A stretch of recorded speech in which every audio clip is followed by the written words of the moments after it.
Hello everyone, it's Final Render here, and my last two episodes of building with mods in Fallout 4 were actually quite successful. They were just going to be kind of fun experiments, but now I think I will make it into a fully fledged series and maybe try to add some production value to it. So, welcome to episode 3 of Building with Mods. And this is the Starlight Drive-In. The Starlight Drive-In is a place you'll probably get quite early, which is an old abandoned drive-in movie theatre. And I've got some good plans for this. It's got a huge amount of space and it's going to be good. So let's get started. I do have several mods in place for scrapping all of the items in the settlements. They are mods such as Clean Settlement, Spring Cleaning and Scrap, and they allow you to get rid of practically everything within your settlement, even like these giant concrete blocks which normally you wouldn't be able to get rid of, and also things like scrap dead things. If there's a dead skeleton in your settlement, you can scrap them too, and it's the best way to make everything really clean and tidy. You can use it to scrap dead bits of grass, dead bits of bush. You can actually get some of the rubble that builds up at the bottom of walls, the trash on the floor, and it's probably the easiest way to make everything 100% clean and tidy. Okay, so now that that's done, the place is looking awfully bare, so I think it's time to put some custom buildings in here. I'm planning to put quite a lot of buildings in this place, so it may take some time, but let's do it. And in this settlement I decided to actually do everything with wood, mostly because of the aesthetic I want to go for. I want to go for a kind of shanty town look, so I think building things out of wood is probably the best thing for that. But the main plan is to make several little buildings and have them all connected with bridges. And I think that'll make a nice little shantytown look. So that is the very first little building done. There are a lot more buildings to do, and I haven't actually really finished this building yet. I've still got to do all the interior decorating and power, etc. But I will be doing that in the video. So it's time to go to bed for the night because it is stormy weather and nighttime, and it's time to get some sleep.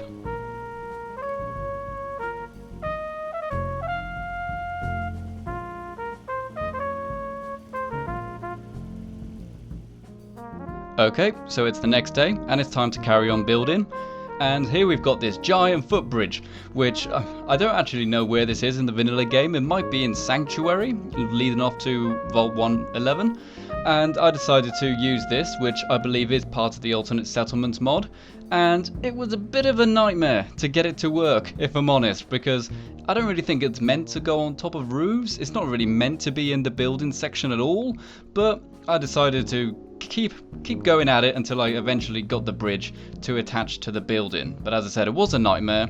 I was able to eventually get the Place in Red mod to work, which I do use quite a lot in the next building, as you'll see. So this next area I'm building here is on the other end of the bridge, and this is going to be a little sleeping area. It's not going to be big, it's going to be quite small, but I am going to try to do the rooms again. In my second video where I did building with mods, I tried to build a hotel where I had multiple rooms, but it didn't work. But I'm going to give it a go again this time. Again, using the Alternate Settlements mod, I thought of a few other tricks involving the wall frames, which might actually help get it to work. And now, as I just said, I got the Place in Red mod to work as well, so that should help. I'm now going to speed up to when I start to make the rooms. So as you'll see coming up now, I'm going to be using something called the wall frames, which again is part of the Alternate Settlements mod, and these don't actually snap to the foundations unfortunately, but they allow you to place a wall onto this wall frame. So as normally the walls would be searching for something to clip onto on the ground, in this case they will clip onto these inside wall frames. So it means, in theory, if you're crafty enough, no pun intended, you will be able to make inside rooms. I have no idea why it isn't in the vanilla game that you can't build rooms on the inside, but it's not. But however, with mods, we actually can get it to work, as you'll see in a minute. And here I am actually using the Place in Red mod. As I said, it's very finicky to work. How it works is that you open up a script in Cheat Engine, and then you will build an object somewhere in your settlement, place it down, and then you'll hit F1 or whatever hotkey you want to activate the Place in Red mod, and then you'll pick it up and then you can place it in red. And here I am attaching the sliding doors to all of the rooms, and they actually work. I was very impressed by it actually. When I tried it originally, I made a half wall and then put a door there, but it didn't quite work because the door frame doesn't go all the way to the ceiling. But in this case I was able to place in red some door frames and snap some actual doors onto them. So now these 5 rooms, rather than these 6 rooms, as small as they are, now have 4 walls and a door and a ceiling. Great success with the mods. Never done this before in the vanilla, now I can in the mods. Great stuff. After placing down the final door, I decided to add a defense tower and a spotlight to the roof, and decided to build a tower leading over to the other side of the settlement. So at this point the buildings are starting to look pretty good. They're all starting to slot together. I do love the idea of the bridges, I do think that works well, and I now decided that it's time to add some water, and then once I've added the water I'll be able to add some power and then add all the lights, because I have to keep stopping whenever it gets to night time. So let's do that now. I've gone with the industrial one because why not? And I decided to build this little wooden gangway all around it so that people wouldn't just kind of accidentally walk into the water, which is actually still quite radioactive. So now, night was about to fall, so I had a small amount of time to actually get my power generators built. I decided to go with a concrete foundation for this to make it look more like a power substation, and I decided to use 3 of the huge industrial sized generators from the Alternate Settlements mod. These put out 75 power each. They are pretty resource intensive to build, but they are definitely worth it in my opinion. So I'm going to be placing small little wall lights and little bulbs just everywhere kind of willy-nilly, but I will be placing some big ceiling lights inside the main buildings. And I like to have lights everywhere, because when you're using the Darker Nights mod like me, and the Brighter Settlements mod, which I very highly recommend, it makes a huge difference to gameplay having lots of lights in your settlements at night. And I'm also using the Longer Powerlines mod. This actually triples the length of the power line cables which you can get, because if you play the vanilla, when you'll know that the cables are just far too short, way too short for 1 copper each. So this mod actually triples the length of them, which makes things much easier. Now all the lights are on, I'll be able to carry on building throughout the night. I had to keep stopping unfortunately, but now all the interior lighting is done, all of the exterior lighting is done for the most part, and I'll be able to carry on time to make some other buildings. So now the lights and most of the buildings were in place, I decided my settlers would need some food. So using the Working Food Planters mod, I'd put down a load of moo fruit planters, and these give you 2 food per villager who is actually working on them. So you can actually get twice as much food using these than you can using anything in the vanilla game, which is great. And I decided to put some foundations underneath it because the roots do kind of clip through the bottom of the model, and just put some basic wood walls around it. And I like that look. It makes it look more like a shed as opposed to an actual greenhouse. And there are mods to get actual greenhouses, but I thought a kind of shed would look better in this case. I then decided to use some of the roof beams, which you can get with the Alternate Settlements mod. It kind of makes it look more like a barn or something from the inside, which I quite like. The only problem with doing this is that there is a big gap there normally. So what you can do, again using Alternate Settlements, you can get one of these half walls, one of these rail walls, and then they actually fit into the gap perfectly, they snap into place, and therefore you end up with a really nice kind of barn aesthetic, so to speak, with all these wooden beams above you. And I put some of these really long strips of light down. Looks kind of like a weed farm, but I think that's kind of amusing in my own little way. Now the greenhouse was done, it was time to start decorating. I thought, first building, let's put kind of a cool secret bookcase door there for a little bit of decoration I'm going to put in there. And now here you can see some new flags which you can download, and this is from the mod Law Friendly Flag Pack High Quality Standalone Flags. These are all 4K resolution flags and they look pretty darn cool. They're all Fallout related, or they're based on artwork which we've already seen in the Fallout universe, so I think it's a nice little feature. This entire little building is going to be a little crafting area, so I'm making sure I've got an armor bench, a weapon bench. But after I place this armor bench, there's a problem. Nothing more can be built. Oh no! So now it was time to use my Settlements Expanded mod. I was sprinting over to the workshop in order to fix this problem because I need to keep building. So, how this mod works, you go up to the workshop, you go into the command console, click on the workshop, and then type in bat expand settlements. And then you hit enter. After that, the limit has been removed, and then you're able to carry on building unlimited. Nice. And now that that settlement limit has been lifted, I am able to place the chemistry station behind my secret bookcase, and now no one will know about all the psychojet I'm making. So now the little crafting area is built. I think it's alright. It's got a couple little workstations in there. It looks pretty nice, I think. And it won't really be too useful for the settlers, but I'll certainly find it useful whenever I'm stopping in. But now it's time to actually put the beds into the little flat area. I'm going to be using the bunk beds because they do give you 2 beds for 1, which makes sense for the space because I really don't have much space in these little flat areas.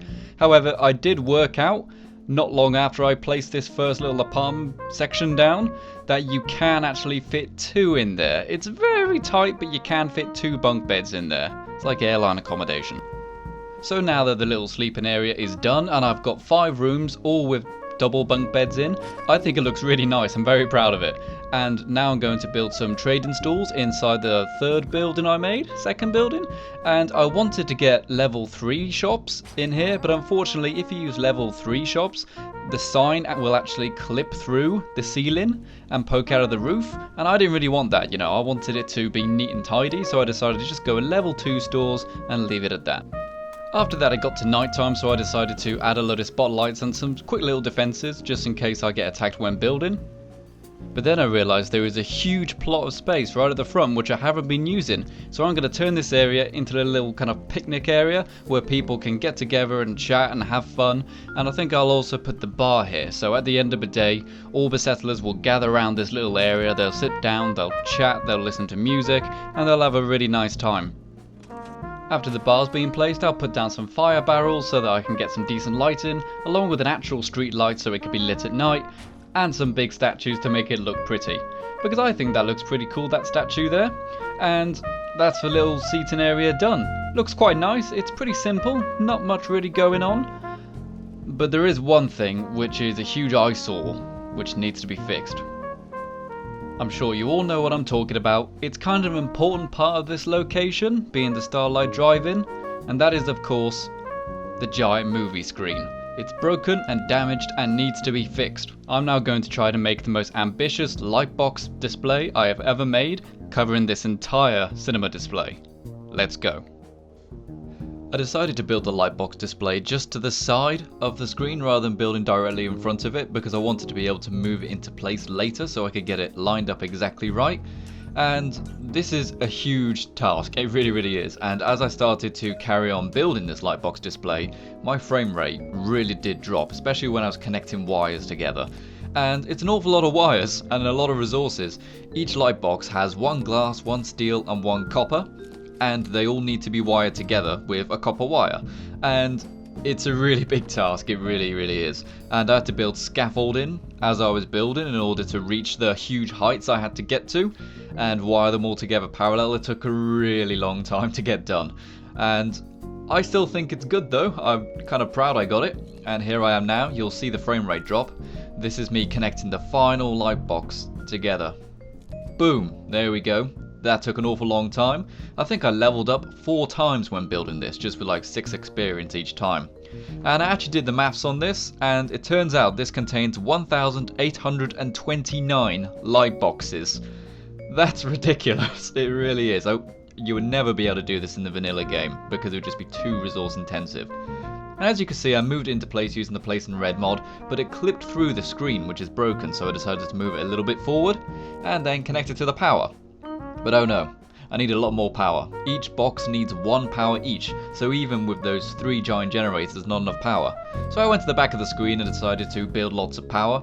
But ain't nobody got time for that, so I downloaded a mod to fix it. This is Unpowered Lightboxes, which means you can have your lightboxes with no power connected to them. There are a lot of missing bits of lightbox in there, as you can see, they're not lighting up, and that's because the wiring is wrong. So using the TCL command, which actually turns off collision in the command console, it means I can go all Nelly Furtado and fly like a bird in the air and go through walls and buildings. So now I can go to the back of the lightbox and fix all the little bits of wiring which I missed. And there we go. That is how you build the lightbox. Last thing to do is to connect up the terminal, set it to randomize colors so that it will be changing all different colors, but since there's 1,829 light boxes, it took an entire in-game night for them all to turn on and for the computer to send the signal to get them all to randomize. So here's a nice little time lapse I did of them all turning on. I think it's pretty nice. And there you go. One of the biggest light boxes I can ever imagine. And just to add a little more defense and kind of give it a little bit of character, I've decided to add a heavy sentry bot using the Robot Home Defense mod. This means you can add sentry bots, assaultrons, Mr. Handys and robots to your settlement, and that's pretty cool.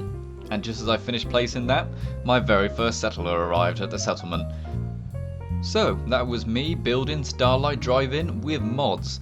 I really like the way this settlement turned out. I wanted it to be a lot messier originally, but it's actually quite clean and open still, and I really like that. It's got a very welcoming feel to it. It is true that everything in this settlement is done to the extreme. All the buildings have got some interesting things. All of the lightbox display is incredible, and I really like it. I really am proud of it. So what have we achieved? We have built an amazing weed farm in there, which has got plenty of move fruit for all of the settlers. We have got some fantastic robots defending the settlement along with spotlights, and it looks absolutely beautiful at night using all of the street lighting. We have got all the crafting tables we need, and of course we have also got rooms within a building. We have got rooms within a building. That is something I don't think you could do in vanilla game, and I think that's what makes this settlement pretty special. Oh, and of course the 1829 lightbox display, which is also pretty cool. Alright, thanks very much for watching, guys. This is the final render, and this was me building the Starlight Drive with mods. If you enjoyed this video, please leave a like and subscribe, and let me know what you think of it. Let me know if you hear of any cool building mods that you would like me to feature in the series, and I hope you all have a very nice day. See you soon.